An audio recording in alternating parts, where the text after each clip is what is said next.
Les vraies voix Sud Radio, le grand débat du jour.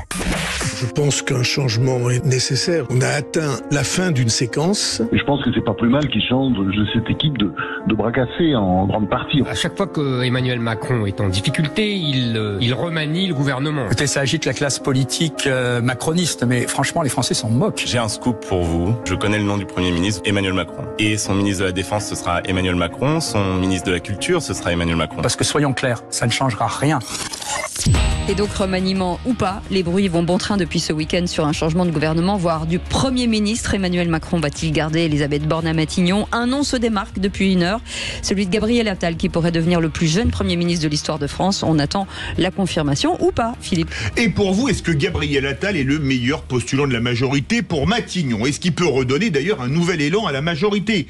Est-ce que ça a un sens aussi de garder un ministre de l'Éducation, poste hautement stratégique, 5 mois et demi? Attal vient de la gauche, est-ce que c'est un recentrage s'il était nommé pour la politique du gouvernement? Matignon, c'est le cimetière des ambitions présidentielles, est-ce que ça peut être une rampe de lancement pour Gabriel Attal? Vous vous posez des questions, vous voulez nous les poser? Appelez-nous au 0826 300 300, et pour le moment vous dites à 80% que non, à Gabriel Attal ne pourrait pas être un bon Premier ministre. Et pour en parler, Andrea Cotarac est avec nous, porte-parole du Rassemblement National. Bonsoir, merci d'être avec nous, Philippe Bilger. D'abord, remaniement, oui ou non, et ensuite changement de politique, de Premier ministre. Alors, comment dire? D'abord, j'ai bien conscience dans les discussions aux vraies voix d'être relativement immature sur le plan des convictions politiques et d'être pas seulement là-dessus. Non, et d'être c'est bien de le reconnaître, trop attaché à la forme. Je pense que déjà sur ce plan-là, Gabriel Attal, s'il était nommé, représenterait un changement radical. Je parle de la forme par rapport à Elisabeth Borne, de la même manière qu'il a bénéficié du contraste avec la catastrophe suffisante et insuffisante qu'était Pape Ndiaye. Mais une fois qu'on a parlé de la forme, j'irai plus loin.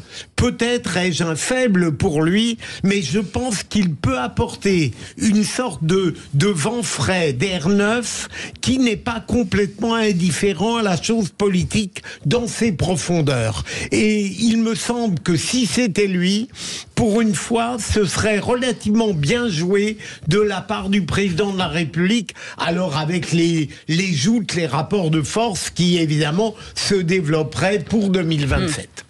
Mickaël Sadoun.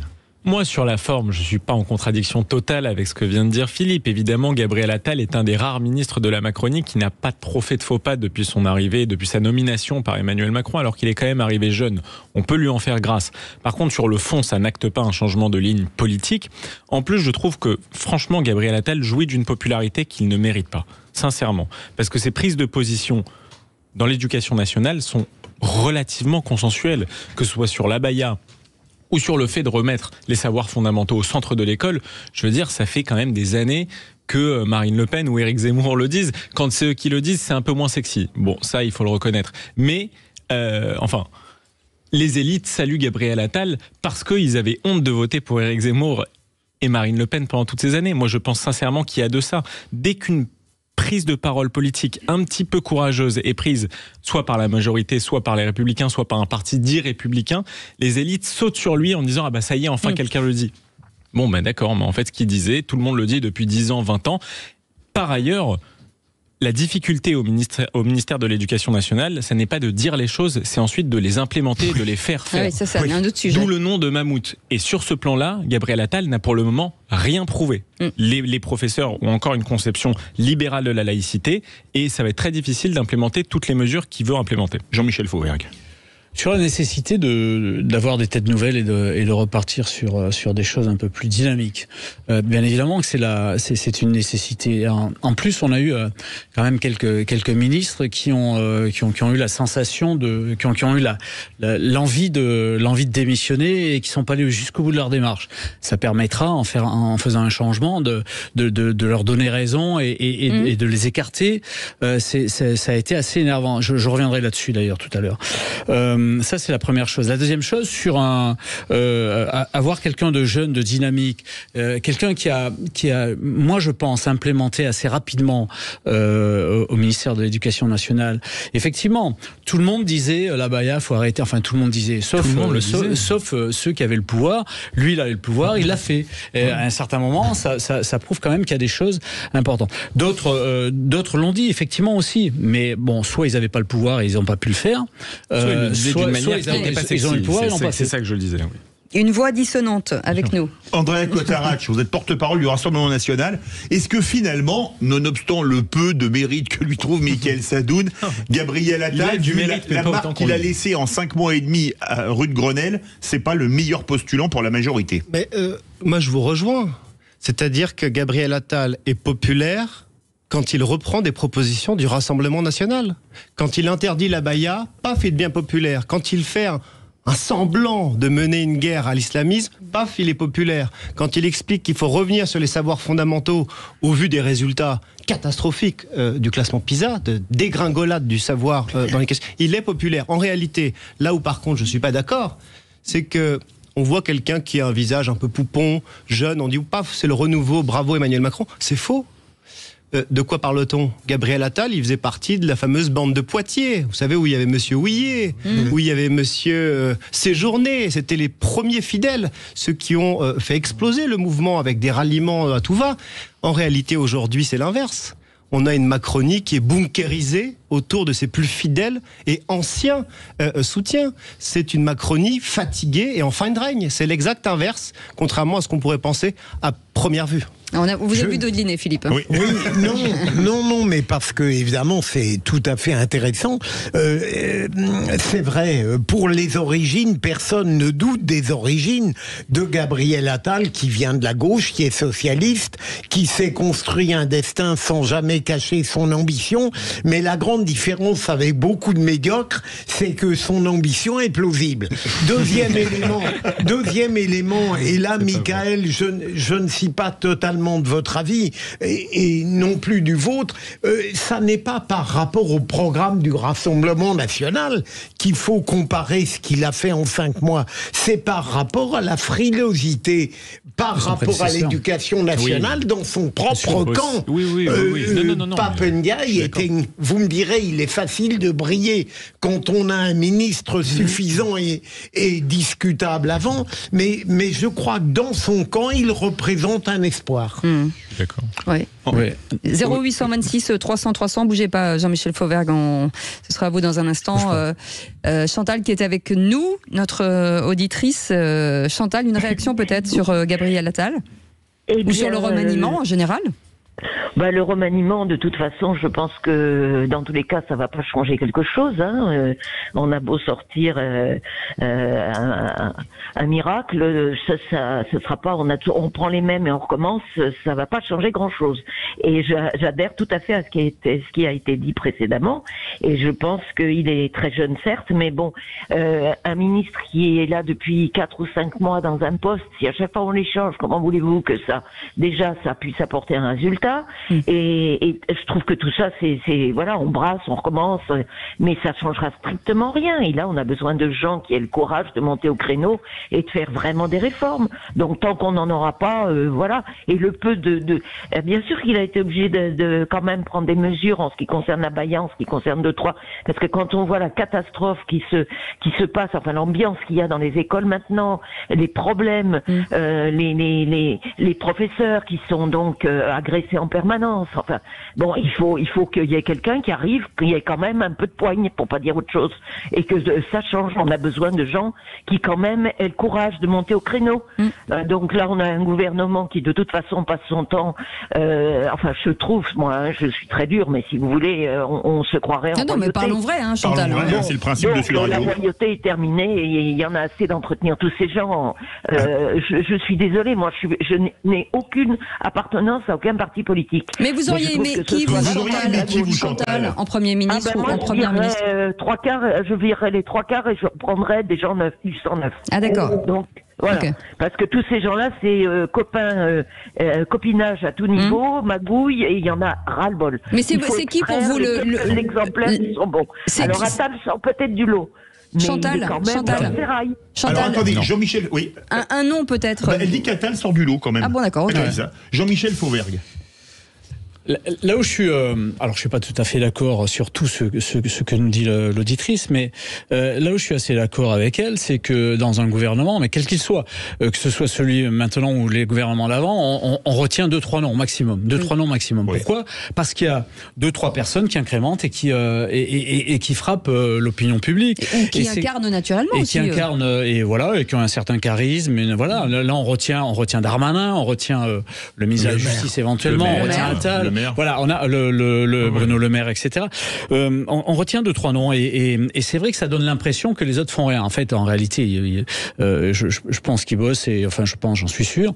Mais c'est vrai que il est intéressant aussi d'avoir ces locomotives là et ces locomotives. C'est comme dans une équipe de cyclistes. Vous prenez celui qui vous tire, celui qui arrive à vous tirer, ça vous permettra de gagner le tour ou de gagner l'étape. Donc à un certain moment, effectivement, il faut prendre les meilleurs et les mettre là où ils sont le mieux. Andrea Cotarac. Non mais c'est très bien la locomotive, mais tout dépend où elle va. Dans quel sens ? Enfin, je veux dire, Monsieur Attal ne va pas changer grand-chose. Quand il était porte-parole du gouvernement pendant la crise du Covid, il a supprimé des lits d'hôpitaux, il n'y avait pas de problème. L'année dernière, ça a continué, 9600 lits d'hôpitaux qui ont été supprimés. Je veux dire, c'est la Macronie, c'est la locomotive de la Macronie. Donc, c'est bien d'avoir une locomotive active qui va très vite, mais si elle va dans le mur, c'est pas terrible. Chantal parlait de l'école, elle a raison, il y a un constat évident. Un professeur sur 2 qui s'autocensure pour parler de laïcité, 2 professeurs assassinés par des terroristes islamistes. Enfin, je veux dire, c'est une évidence de vouloir mettre un stop à cela. Mais c'est pareil dans beaucoup de domaines régaliens. Je parlais des hôpitaux, c'est pareil dans la sécurité, c'est pareil dans tous les domaines régaliens, et je pense que la locomotive macroniste va droit dans le mur. Mais si on parle de Gabriel Attal comme possible Premier ministre, je vous trouve un petit peu injuste, parce qu'enfin, on ne peut pas le rendre comptable de l'ensemble d'une politique du gouvernement.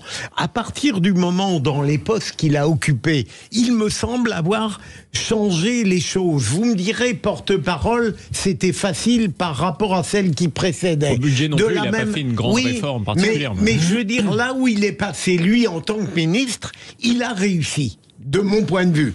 Il pourra peut-être répondre. En tant que Premier ministre, il est possible qu'il manifeste les mêmes qualités, me semble-t-il, qu'à l'éducation nationale. Alors, moi, mais à mon âge, j'ai encore la faiblesse d'être terriblement naïf. Non, mais j'espère. Non, mais tu as raison, Philippe. Moi, je déteste préjuger. En même temps, il a réussi quoi en 4 mois ? C'est ça la question. Pour le moment, il a eu des prises de parole qui, en effet, étaient salutaires et étaient rares pour des ministres de l'Éducation nationale. Il faut attendre maintenant les effets. Mais c'est surtout que, encore une fois, pour dire les choses dans l'éducation nationale, c'est relativement consensuel. Quand il a parlé de la Baïa, franchement, même Mélenchon n'a pas osé dire tant de choses que ça. Il s'est rapidement calmé sur le sujet. Et aujourd'hui, il n'en parle plus. Et d'ailleurs, personne ne lui reproche aujourd'hui. C'était archi populaire et archi consensuel.